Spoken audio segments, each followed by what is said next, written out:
जो भी बोल सकते हैं सब झूठ बोलो, जहां भी बोल सकते हैं झूठ बोलो, झूठ बोलो, झूठ बोलो, झूठ बोलो, बार बार बोलो, बार बार बोलो, बार बार बोलो, हर जगह पे बोलो और जोर जोर से बोलो।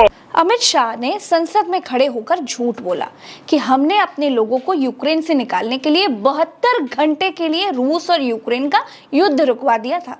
3 दिन तक युद्ध बंद कर 23,000 भारतीयों को घर पे लाने का काम नरेंद्र मोदी। अगर युद्ध रुकवा ही दिया था तो केवल 72 घंटों के लिए ही क्यों रुकवाया था? विश्व गुरु की कोई निशानी तो होती नहीं है। अमित शाह युद्ध रुकवाने की बात कुछ ऐसे कह रहे हैं जैसे युद्ध इनके ही आदेश पर शुरू हुआ था। जो आदमी 72 घंटों के लिए एक आदेश पर युद्ध रुकवा सकता है, वो अमेरिका के आग्रह पर पिछले 1.5 साल से चल रहा युद्ध नहीं रुकवा पाया।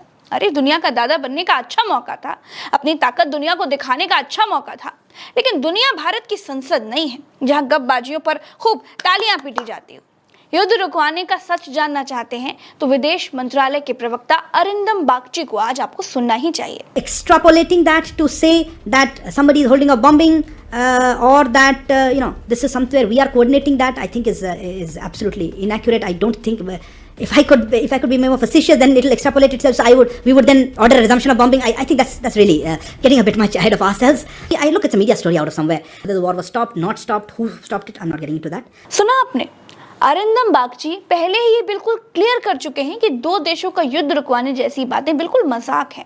विदेश मंत्रालय के अधिकारी मना कर रहे थे कि युद्ध रुकवाने जैसा कुछ भी नहीं हुआ था। उन्होंने कहा कि हमने कुछ सुरक्षित स्पॉट के बारे में पता लगाया, फिर अपने लोगों से सुरक्षित स्पॉटों पर आने के लिए कहा। हमारे लोग सुरक्षित जगहों पर आ गए, हमने उनको रेस्क्यू कर लिया। ऐसा अनुमानित करना कि हमने बॉम्बिंग रोक दी, ये बिल्कुल गलत है। पहले जेपी नड्डा ने यही झूठ देश में बोला था, फिर यही वाला झूठ अमित शाह गोदी मीडिया पर बोले थे, और अब तो बिल्कुल हद हो गई है दोस्तों। अमित शाह वही झूठ संसद के भीतर बोल रहे हैं।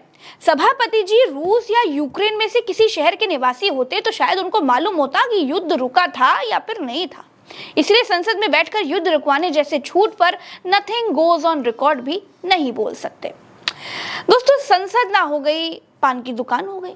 जो मुंह में आए बोलते जाओ, जो मुंह में आए कहते जाओ। दोस्तों, संसद में इस तरह से झूठ की दुकान चलाने के लिए, लाइसेंस लेने के लिए आपके पास बहुमत होना चाहिए। अगर आपके पास बहुमत है तो फिर क्या, संसद आपकी, जुबान आपकी, स्पीकर आपके, माइक आपके और कैमरे आपके। जो मन में आए बोलते जाइए, मल्हारे गाते जाइए, क्या फर्क पड़ता है। अमित शाह को छोड़ दीजिए, प्रधानमंत्री ने 2 घंटे 14 मिनट जो कुछ भी बोला था उसे टेलीग्राफ अखबार ने बिल्कुल बकवास बताकर छाप दिया है। पूरे अखबार में ब्ला ब्ला ब्ला ब्ला ब्ला ब्ला ब्ला ये लिख दिया गया है, क्योंकि मणिपुर में नग्न महिलाओं की परेड पर, मणिपुर में हुए लोगों के ऊपर जो जुल्म है उस पर प्रधानमंत्री में शर्मिंदगी का पानी होना चाहिए था, लेकिन उनके चेहरे पर हंसी थी, ठहाके थे। रावण 2 लोगों की सुनता था, मेघनाथ और कुंभकर्ण, वैसे ही नरेंद्र मोदी 2 लोगों की सुनते हैं। एक सरकार के तौर पर मणिपुर की कोई जिम्मेदारी नहीं ली।